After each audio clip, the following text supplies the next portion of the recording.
Alhamdulillah, wassalatu wassalamu ala rasulillah Sayyidina wa maulana Muhammad ibni Abdillah wa ala alihi wa sahbihi wa man tabi'ahu wa mawalah. Ashhadu an la ilaha illallah wahdahu la syarika lah wa ashhadu anna sayyidana Muhammadan abduhu wa rasuluh la nabiyya ba'dah. Allahumma salli wa sallim wa barik ala sayyidina wa maulana Muhammadin nabiyil ummi wa ala alihi wa sahbihi wa barik wa sallim. Wa qala ta'ala fil Qur'anil azim wa huwa asdaqul qailin, a'udzu billahi minasy syaithanir rajim. Ya ayyuhalladzina amanu taqullaha haqqa tuqatih wa la tamutunna illa wa antum muslimun. Wa qala ta'ala fi ayatil ukhra, ya ayyuhalladzina amanu taqullaha wa qulu qawlan sadida yuslih lakum a'malakum wa yaghfir lakum dhunubakum wa may yuti'illaha wa rasulahu faqad faza fawzan 'azima. Ibadallah, usikum wa nafsi bi taqwallah wa ta'atihi faqad fazal muttaqun. Hadirin jamaah salat Jumat yang dimuliakan oleh Allah Subhanahu wa taala. Suatu ketika datang sahabat Hamam kepada sahabat Ali bin Abi Talib ingin bertanya, wahai sahabat Nabi, ya ada apa? Aku ingin engkau beritahukan kepadaku sifat-sifat penghuni surga, kata beliau. Maka sahabat Ali bin Abi Talib memberikan jawaban kepada sahabat Hamam. Sifat-sifat penghuni surga: jujur di dalam berkata, tidak mudah memberikan penjelasan yang tidak benar, pantang untuk memberikan keterangan yang tidak betul. Qulil haqqi walau kana murran, berkata yang benar, berkata yang hak walaupun itu terasa pahit. Maka ciri-ciri orang yang beriman kepada Allah Subhanahu wa taala: man kana yu'minu billahi wal yawmil akhir falyaqul khairan aw liyasmut. Siapapun yang beriman kepada Allah dan hari kiamat, maka hendaklah dia berkata yang baik atau diam. Tidak bisa berkata yang jujur, tidak bisa berkata yang baik, lebih baik diam saja.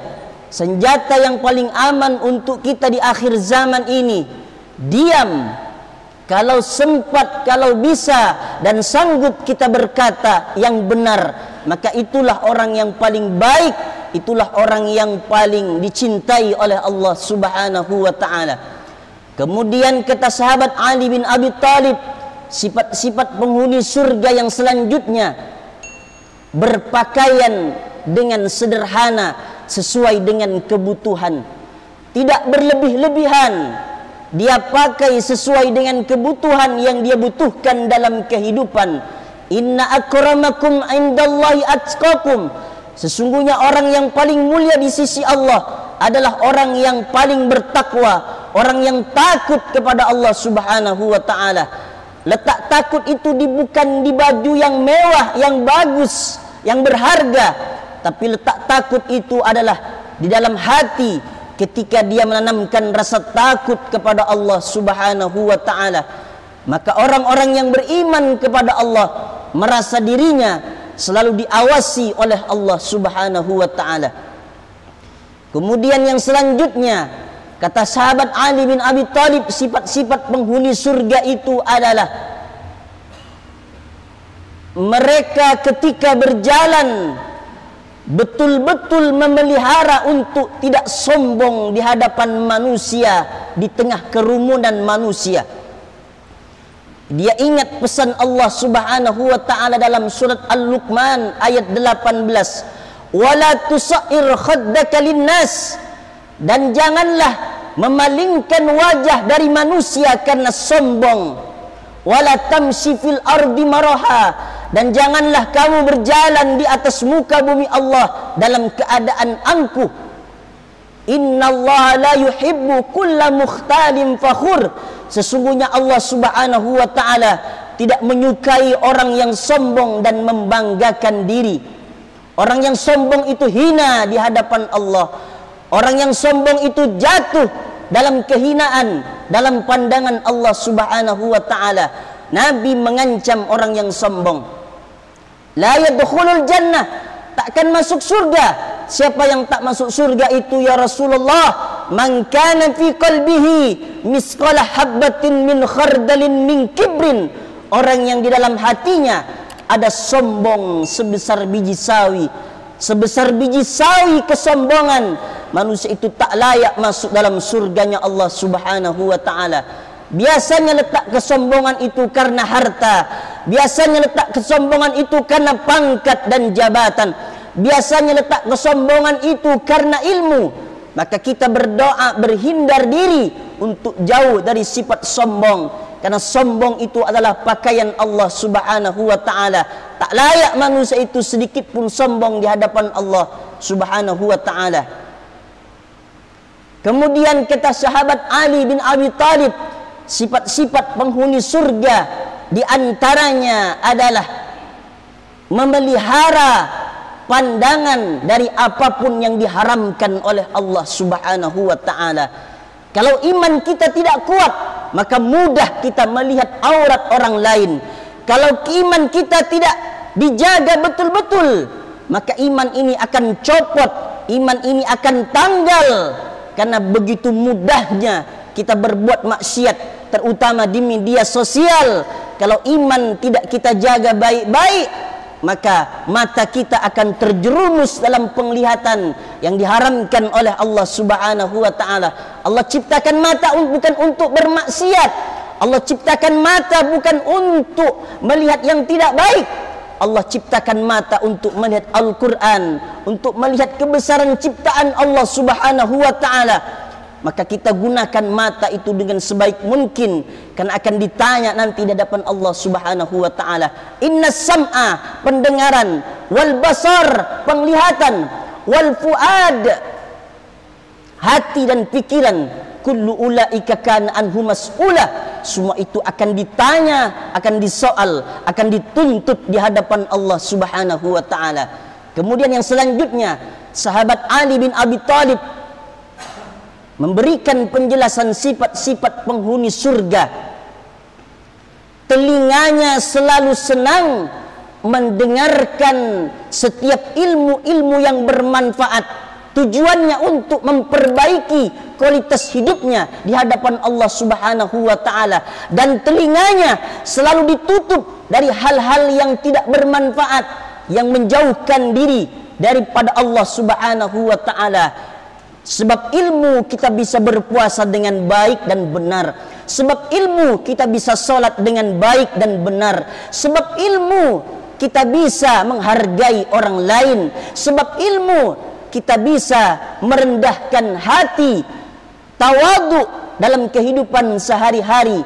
Maka ilmu itulah yang menyelamatkan kita di hadapan Allah Subhanahu wa ta'ala. Dimanapun dia berada, dalam tazkirah bentuk apapun, selama itu berbau kebaikan yang menambahkan ketaatan kita kepada Allah, maka telinga orang itu selalu senang untuk mendengarkan, dan telinga orang itu selalu ditutup dari hal-hal yang tidak baik, yang tidak mendatangkan manfaat dalam kehidupan sehari-hari.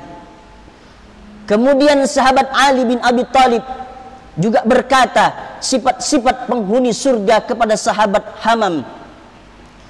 Mereka tenang dan ridho ketika mendapatkan anugerah dan ujian, tempaan, musibah dari Allah Subhanahu wa ta'ala. Mereka selalu ridho, ikhlas menerima segala sesuatu takdir yang terjadi dalam dirinya, karena itu semua adalah bentuk cinta dari Allah Subhanahu wa ta'ala.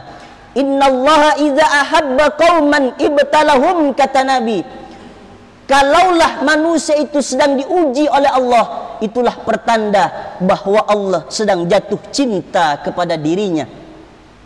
Maka dalam hadis qudsi Allah Subhanahu wa taala berfirman, "Man lam yashkur ala na'mai," orang yang tidak bersyukur atas nikmat yang diberikan oleh Allah, walam yasbir ala balai, dan tidak bersabar atas musibah, ujian, tempaan musibah yang diberikan oleh Allah Subhanahu wa taala, falyakhruj min tahti samai, keluar dari kolong langitku, kata Allah, wal yatlub rabban siwaya, maka carilah Tuhan selain aku.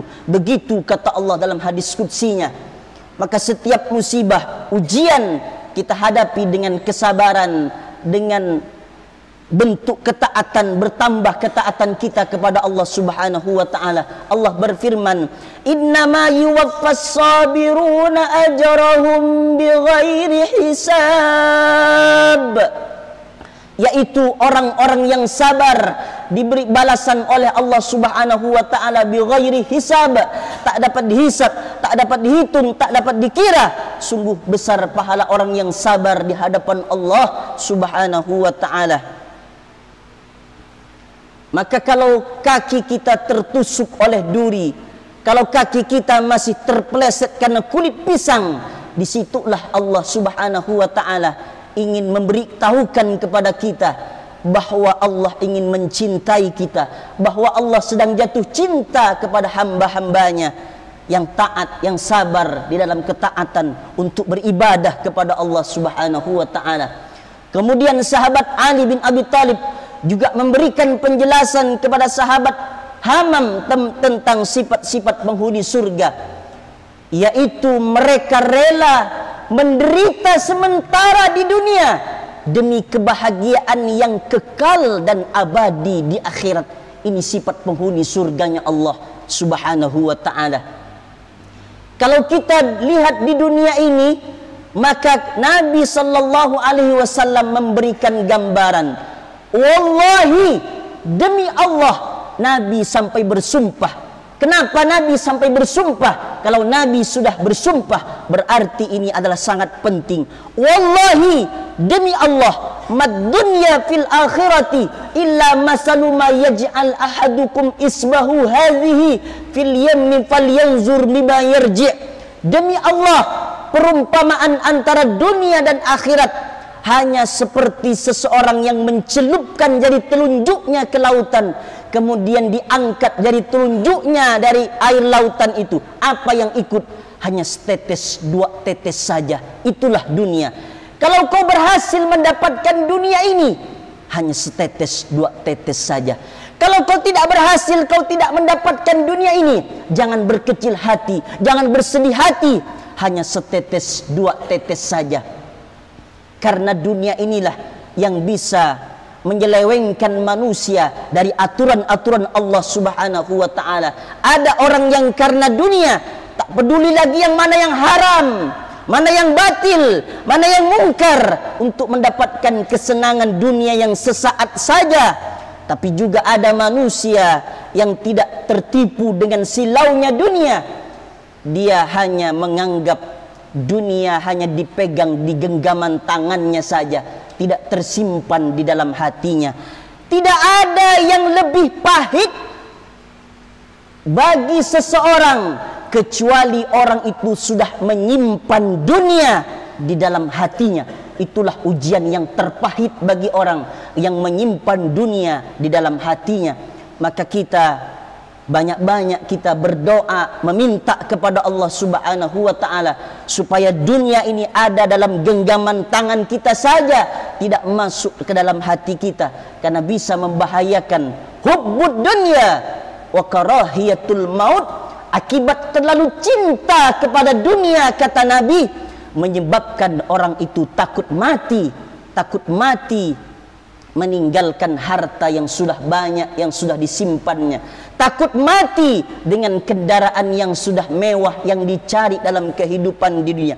Takut mati karena belum sempat menempelkan dahi ke lantai, mendengarkan khutbah Jumat, mendengarkan tausiah agama.